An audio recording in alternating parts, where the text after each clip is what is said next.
দুনিয়ার জীবনকে প্রাধান্য দেয়া যাবে না। ওয়ামা হাদিহিল হায়াতুদ দুনিয়া ইল্লা মাতাউল গুরুর, সম্পূর্ণ মরীচিকা।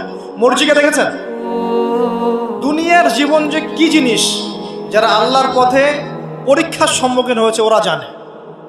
মানে কিচ্ছু না, মানে মুহূর্তে আল্লাহ পাক ইহকাল পরকালের ফয়সালা করে ফেলবে। আমরাও বুঝবো, এটা আমরা বুঝবো না এমন নয়। ইয়াং ছেলে রাস্তায় যাচ্ছে, বাইক নিয়ে খুব দাবরানি দিচ্ছে, আছে না? হঠাৎ অ্যাক্সিডেন্ট, ডেড, স্পট ডেড। এটা দুনিয়ার জীবনটা। সারা জীবন দুনিয়ার পিছনে ছুটেছে, শেষ বয়সে হতাশ, কিছুই পেলাম না। পাবে না, কারণ আল্লাহর পথে না চললে শেষ বয়সে গিয়েও কিছু পাবেন না। যন্ত্রণা, হতাশা, গ্লানি ছাড়া। তখন দেখবেন আত্মহত্যা করে শেষ, ডেড। দেখবেন অনেক প্রতাপশালী বাচ্চা বড় বড় লেকচার দিচ্ছে, হঠাৎ রাস্তায় হাঁটতে হাঁটতে ডেড।